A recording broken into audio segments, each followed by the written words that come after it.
Good afternoon everyone, game changer this side. IPL match number 39 Chennai और लखनऊ का match है मेरे भाई। तो ये मैच चेन्नई सुपर किंग्स जीतेगा और नॉन कटिंग जीतेगा। जितना बड़ा खेल सकते हो खेल लेना। गेम चेंजर के नाम पे पैसा लगाओ, गेम चेंजर के काम पे पैसा लगाओ, ठीक है।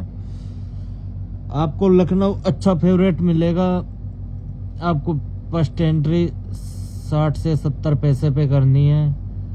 लखनऊ आपको 30-40 पैसे मिलता है तो बिना डरे खा जाना, क्योंकि ये मैच ओनली चेन्नई जीतेगा, ठीक है।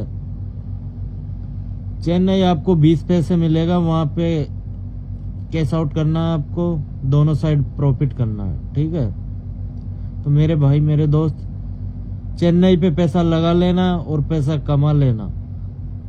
बाकी ख्याल रखो अपना।